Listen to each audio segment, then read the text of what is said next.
All right, more 49ers draft analysis. They made another pick at the end of the fourth round, and it's another speedster, another wide receiver. I can say that I do feel vindicated. A lot of people were saying, what do you mean they entered this draft thinking that receiver was a big need? Yes, it was a big need. They've picked two wide receivers, Ricky Pearsall first, and they go back to the Arizona well for Jacob Cowing. I think this is going to excite a lot of fans. He visited the 49ers. He's one of the top 30 visits. 5'8", so he's not tall.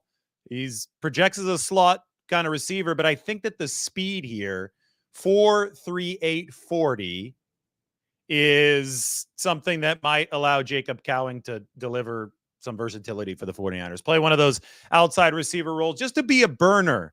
I do think that this is not good news for Danny Gray, who had already fallen out of favor for the 49ers. And when I look at the numbers of the depth chart, I wonder what it means for Ronnie Bell. But Cowing's going to have to prove himself. He was there at the very end of the fourth round, so this is not a guaranteed spot for Jacob Cowing by any stretch of the imagination. We're going to put him onto this roster right now. As you can see, I don't have Danny Gray making the 49ers 53-man roster. Ronnie Bell, Chris Conley are making the team. I have Ayuk, Samuel, Jennings, Ricky Pearsall, Chris Conley, and Ronnie Bell. Do we think that Jacob Cowing is going to make this team over Ronnie Bell? Possibly.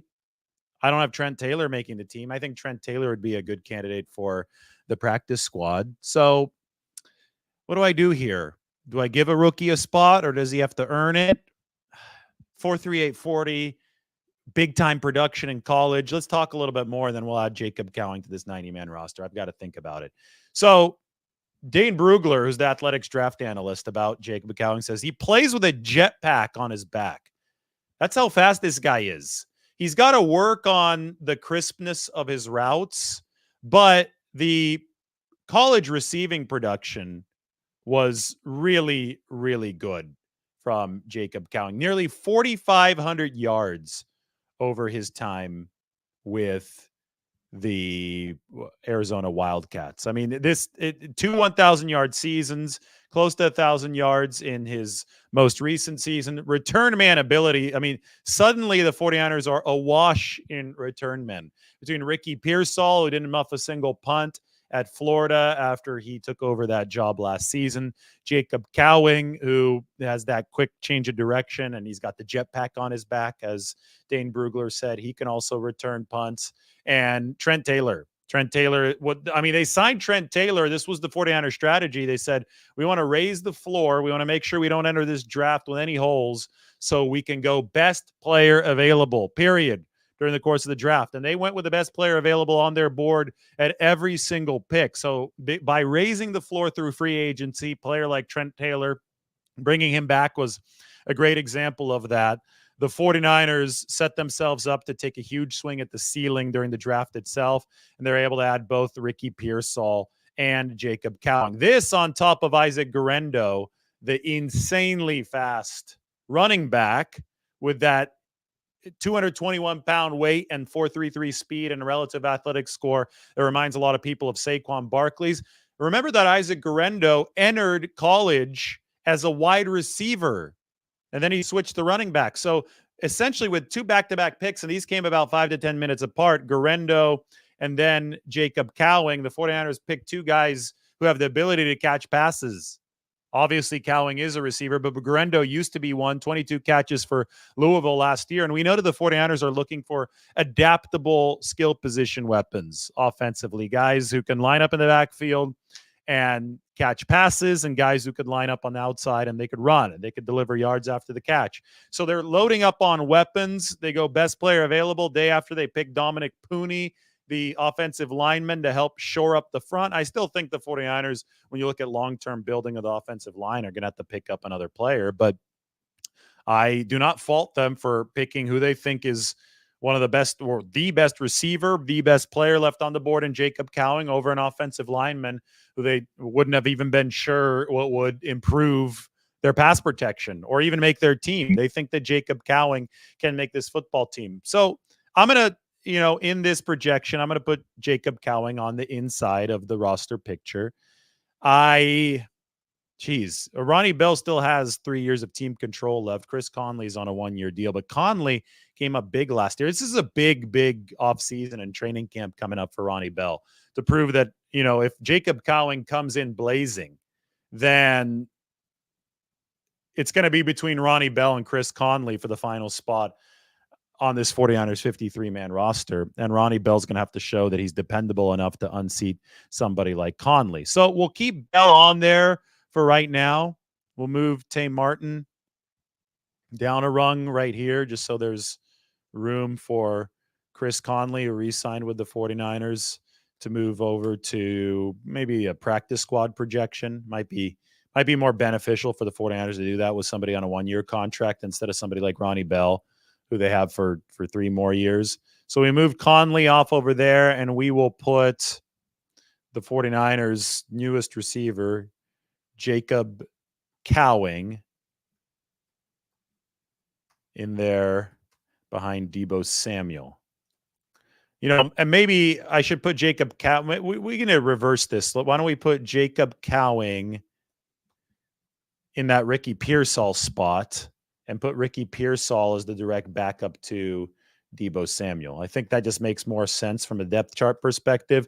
Remember, the 49ers want to play every single receiver, or at least have them have the capability to play all the different receiving spots, which makes it cerebrally tougher to pick up the 49ers playbook, which means that rookie receivers might have a little bit of a longer learning curve. But in general, I do like the slot receivers behind the players who they'll be direct replacements for. And I think that Ricky Pearsall can be slotted behind Deebo Samuel, and Jacob Cowing can be slotted behind Jawan Jennings. Cowing, obviously a 5'8", is going to be more of a slot-only target. Pearsall, people are saying, he's a slot receiver. Why are you categorizing Ricky Pearsall as a slot-only receiver when he's 6'1", when he's got awesome athleticism? I mean, between Cowing at a 4.38 40 and Ricky Pearsall at a 4.41 40, but I mean, the 42-inch vertical, the broad jump, the change of direction, the 6.64 3-cone for Ricky Pearsall. The 49ers added a couple dudes, both from the state of Arizona, to the mix at the receiver room. And when we look here, I think they can both make that 53-man roster. I think these would be the spots that the 49ers are looking at for them. They are investing in Brock Purdy's future with fellow Arizonans, which I think is a cool twist as well. You want weapons galore for Brock Purdy because, I mean, he's already an MVP finalist. The quarterback is going to be able to raise his play to the level of the guys getting open downfield. You've invested in the offensive line with Dominic Pooney yesterday. You've got to continue investing in that offensive line here over the years. But the 49ers have already established a solid floor, and now they can go to the ceiling with a guy that plays with a jetpack on his back in Jacob Cowing. All right, I have time to answer a couple questions, so we'll open this up to a 49ers Q&A. Today, they drafted Malik Mustafa, the safety out of Wake Forest, Isaac Guerrero, the running back out of Louisville with that awesome relative athletic score, and now Jacob Cowing, the speedster out of Arizona. A couple picks still coming, but we still have a while to wait. 49ers don't pick again until the 6th round in the 200s. Post your questions. Charlie thinks that Conley will go to the practice squad and Gray will get cut. That's what I surmised with the roster that I just put out there. The offensive line is very important, which is why the 49ers did make a big pick there. They traded up for Dominic Pooney. They got the offensive lineman that they wanted. We'll see if they add in the later rounds there, more of a developmental pick, or if they proceed forward with the collection of talent that they currently have.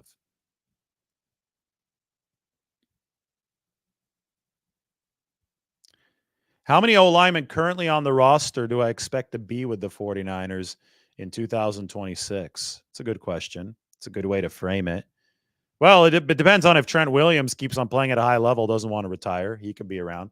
Then Aaron Banks is on the final year of his contract. Jake Brendel is under contract through that 2026 season, but we'll see if they make an upgrade at center before then.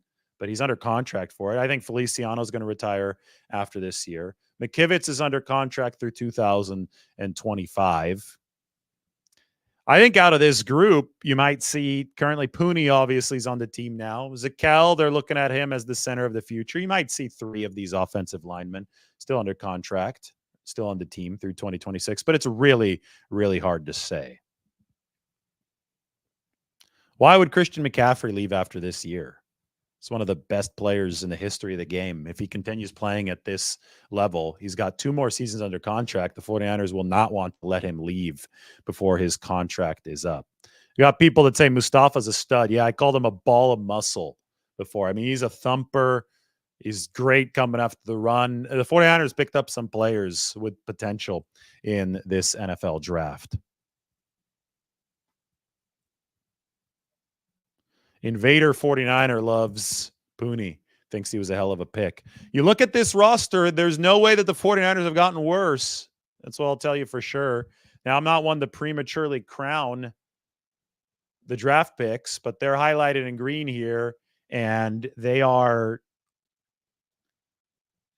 projected to take over positions that can, A, make the 49ers 53-man roster, and B, I think, contribute in key ways early on, which is the needle that the 49ers are trying to thread. You're trying to be good in the short run, trying to improve in the short run with, specific roles for these rookies, and then give them opportunity to expand and develop into starters in the long run. You're trying to infuse the roster with quality youth. Right now, my 53-man has, even with Dre Greenlaw projected for PUP, has 56 players, though. So I'm a little crowded here. I'm going to have to cut players. Somebody like Ambry Thomas, I think I'll cut right now to make room. We've got to cut 3 to make this projection work. So we're going to put Ambry Thomas over here on the right side. The cornerback room is as deep and crowded as I've ever seen it under Shanahan and John Lynch. So by moving Ambry Thomas over, we're down to 55. Does somebody like Chase Lucas not make the team? I don't know. He's a good gunner for Detroit. The 49ers, if anything, they've got awesome special teams potential. Cowing obviously helps on special teams. Somebody like Isaac Guerrero with that relative athletic score, that's going to be, oh my goodness, 4.33 with 221-pound weight. That burst on special teams. I mean, look at all the picks that the 49ers have made and all the acquisitions they've made that can really help them on special teams. They ranked down at the bottom of the league last year. That's something that they really want to get better. You got to cut 2 more people to make room, unless somebody like Drake Jackson also starts the season on PUP. So maybe one of these DBs doesn't make the team. Maybe one of these offensive linemen doesn't make the team. Maybe Jalen Moore is on notice now that you've picked up Dominic Pooney, who I would expect to make the 49ers team. So that could be one that you take out. And right now with this 53-man roster, I only have 3 tight ends making the team. And I don't think that's going to be the case. I think 4 will make it. That usually happens, especially since nobody's really proven to be a big-time threat behind George Kittle. They signed Eric Saubert to raise the floor, but that tight end position may require 1 more roster slot. So this is going to be a really, really crowded situation for the 49ers. So we'll see. It's going to be interesting. 49ers today, or we'll start with yesterday. 2 days ago, actually. Those who know the game, like Ricky Pearsall, their first-round pick, we heard from several people talking about how good of a pick that is. Slick Rick, they call him. And we move forward to the second round. The 49ers picked Renardo Green. That was a defensive back, a cornerback out of Florida State. Dominic Pooney, the offensive lineman out of Kansas. And then moving into today, first it was Malik Mustafa, the safety, just a ball of muscle out of Wake Forest. 49ers followed that by trading up and picking Isaac Guerrero with the wildly good athletic metrics out of Louisville. And finally, Jacob Cowing. Still a couple more picks to go. So everybody, thanks for watching. Hit that notification icon. I'm going to pop into the media room at Levi's Stadium right now. We're going to talk to John Lynch and Kyle Shanahan after this. So still way more content, way more analysis coming on today. Stay tuned. We will talk to you all very soon.